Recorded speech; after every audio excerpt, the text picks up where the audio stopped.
World Cup! We're going! Not officially, so maybe I should save this. It's a nice one. I got it on my last trip up to Los Olivos, wine country in Santa Barbara. Highly recommend. But we'll put that back on ice. We're going to the World Cup. We're going to have to wait a little bit, as you probably know by now. The U.S. beat Panama 5-1, those goals. A big story here because goal differential is playing in the U.S.'s favor. They will head into the final game against Costa Rica in San Jose, where they've never won in qualifying. Actually, they've only got one tie in, 7-8 meetings. So you probably lose this game, but you have to lose it by 6 goals. And that is not going to happen. No way, no how. Mexico is not losing to El Salvador. At the very worst, they'll get a tie, but I think they win convincingly. El Salvador, Jamaica, Panama have hit a wall, as we expected. The United States getting stronger, and they have one more qualifier, so it should help them against a Costa Rica team that has been phenomenal. And I wanted to mention this really quickly because if Costa Rica didn't have this run where they're unbeaten in 6, they've won 5 of those games, the 1 point was a point at the Azteca, that if they didn't get on this run, then the USA would be clean through in qualifying. It would have had to still beat Panama, but it would. But Costa Rica's incredible revival, and I'm not taking anything away because there is a narrative about the U.S. should be running away here in CONCACAF, but the Costa Rica story is one, the Canada story is another. It's a different qualification than years past. It's not just USA-Mexico. This is very unique what we're experiencing. So it's okay that we haven't blown the doors off all the competition. We're getting better, and we'll break down this game in Orlando. Well done to the fans there. There's a good diverse crowd. Really want to drink that champagne. It's actually, it's just a sparkling white. We don't have champagne in California. Great job by Orlando fans. That place was rocking. More games down there. It's a good little park there, Exploria Stadium. We'll break down that entire game here on the Soccer OG. I'll get to that in a moment. But the Soccer OG podcast, a new one is out, breaking down USA, Mexico, Canada, and Costa Rica's games. You can see it where all podcasts are available, the Soccer OG podcast. And please like and subscribe us right here on YouTube. It's been great to be with you, and we will pop some bubbly here very soon. I did say during the game that USMNT Twitter is better than Oscar's Twitter. I was wrong. What? That is so weird. Everyone's talking about that, but you can't do that. It was weird. It's a cheap shot. I'm not going to get off on a tangent, but that got me a little hot too. So let us get into what we saw here in the penultimate match day in World Cup qualifying. The U.S. safely through. I know some people saying, wait, no. The goal differential is just too massive. And they did that. And they could have squeaked out a win here. A game started very slowly, 10 minutes in, and then didn't end great. I think the U.S., felt, they allowed that goal, which you don't want to do, obviously. You want as many goals in favor under these circumstances because goal differential is so powerful. But they got 5. So take out, let's say they win 2-1, realistic scoreline. So take away 3, then I think Costa Rica has to beat you by 3 goals. Very, very realistic. So what they did in Panama, applauded. Remember, this was a U.S. team that was missing Weston McKennie, Serginho Dest, Chris Richards, Matt Turner, Brendan Aronson. Reggie Cannon has COVID. He's still down there. And we still have arguments about who should make this roster. That's how deep this is. Mexico started the same 11 versus Honduras that they did at the Azteca. That was a grueling game. Granted, the Mexican players may be a little more accustomed to it, but not all of them play in Mexico right now, including the front 3, the Tridente, who have not come close to hitting any marks, not even low marks, with a Mexico team that labors to score goals. But Mexico is going to be judged about what happens in the World Cup. And I said in the last episode, I don't think they get out of the group stages. It's just not enough there. But they can't go very deep. And then I get in a Twitter argument with folks, go, where's the depth? Where are the options? And they go, well, Tata Martino doesn't want to go to those options because he likes his guys. Let me tell you, the options with Diego Lainez, Eric Gutierrez, Uriel Antuna, good players, but not what the U.S. has, where they can go bang, bang, bang. Shaq Moore came in, plays in the second division of Spain, played great. Josh Sargent wasn't called in. Joe Scally wasn't called in. And we could also mention, who am I forgetting? John Brooks. So these are top tier guys. They didn't even make this team. The U.S. is going to have a problem selecting a roster for the U.S. if everyone's healthy. It would be naive to think everyone will be healthy. But, missing Gio Reyna for so long, and then this group of players, when it comes together, this is going to be one of the hardest teams to make in anywhere in the World Cup. You have the top European teams, obviously, but USA and below the South America teams is right there. This is a very difficult team to crack when you look at the players and where they're coming from. I give Greg Berhalter a lot of credit for how he's handled it. We have tactics, yada, yada, yada. Excuse me, I don't want to say yada, yada, yada. I don't want to take them off in hand. There's an argument to be had. But in vetting players and getting them into this roster and getting them ready and giving guys opportunities, he has scored very high marks. So give him that credit, especially in a game like this where the guys played hard, determined, decisive, with so much at stake, with 4 new starters. On that note, let's show you the starting 11. It was, of course, Zach Steffen in goal. Not, of course, Zach Steffen in goal, but there he is. Shaq Moore does come in. What an incredible rise from not called up to starting against Panama. Walker Zimmerman will be along. Miles Robinson, Jedi Robinson out there. Yunus Musa, Tyler Adams, and Luca De La Torre. And then Jesus Ferreira, Paul Arriola, Christian Pulisic up top. Christian Pulisic takes the captain's armband. USA ready to rock.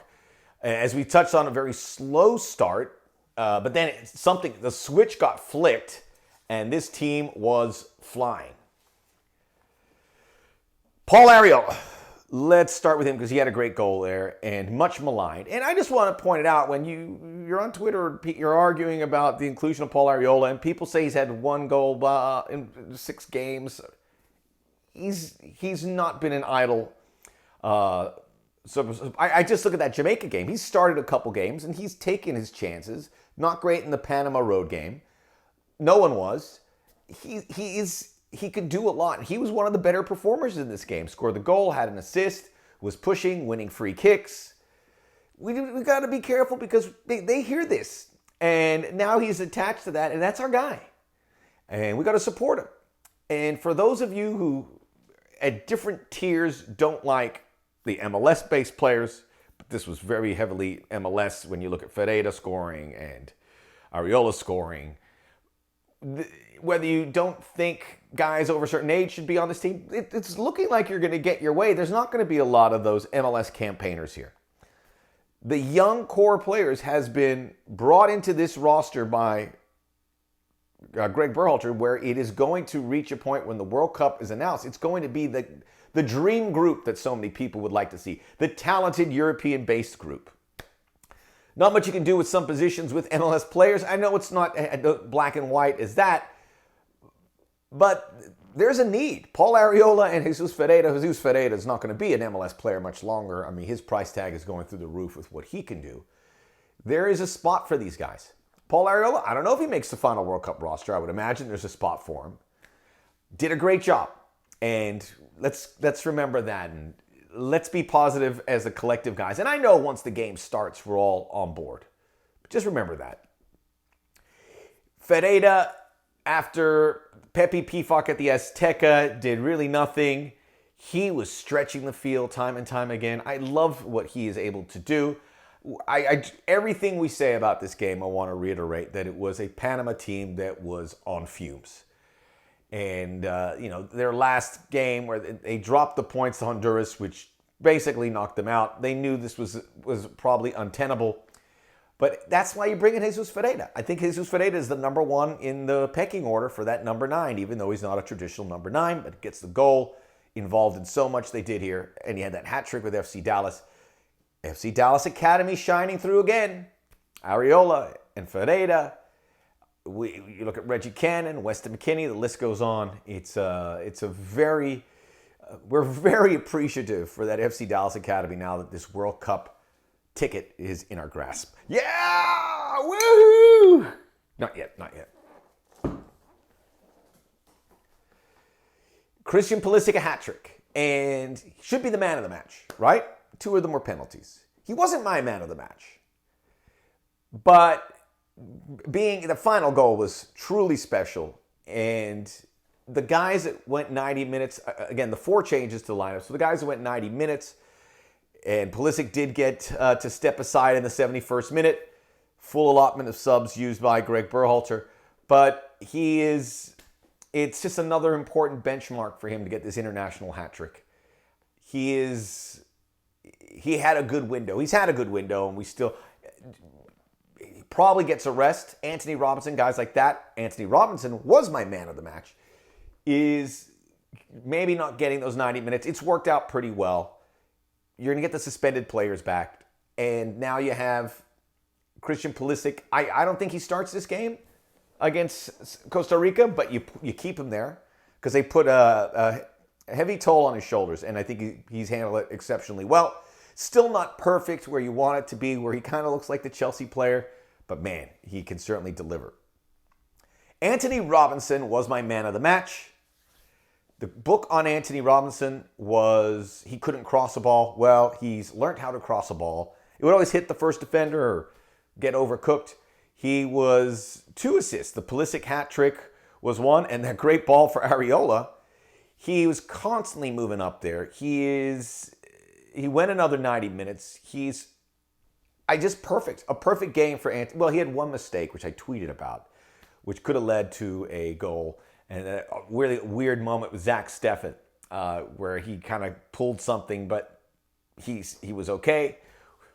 Zach Steffen, not 100% convinced. I really think Matt Turner has a real shot at this moving forward. The goalkeeper situation far from done and dusted. But left back, in the bank, Anthony Robinson's our guy.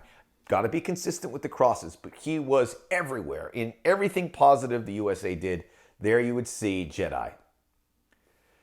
The midfield. Now without Weston McKennie, Tyler Adams locked it down. He's fantastic. And it looks like not being featured by his club that much has really affected him. Yunus Musa, tremendous. Luca de la Torre, chef's kiss. The guy is just a real positive runner, and he's really put his hand up here in these last 2 windows to warrant getting into the starting 11. I don't see how he breaks in with that trio. He's certainly nestled above Kellen Acosta, but because Acosta can do a few more things, he's going to be very viable. But Luca de la Torre always moving forward as the crow flies, getting upfield. Fantastic. Defensively, another clean sheet. We had the 2 goals against Canada, but otherwise the defense has been lock, stock, and 2 smoking barrels. Walker Zimmerman and Miles Robinson would be the pair right now that would start the first game of a World Cup. Chris Richards, once he gets healthy, will put his hand in it. I think Aaron Long has a shot as well, and that's it. Those are the top 4. John Brooks could have been called into this, but we can't have that argument, can we, when the defense has looked as solid as they have. I said clean sheet. Obviously, they didn't get a clean sheet. They had the goal there late by Panama. But it's still fantastic what this defense has become with a core group of guys. Overall, very satisfying performance from the United States. There is, again, the 5 substitutes were used. This is going to have, I think, 3 or 4, if not more, changes for the Costa Rica game.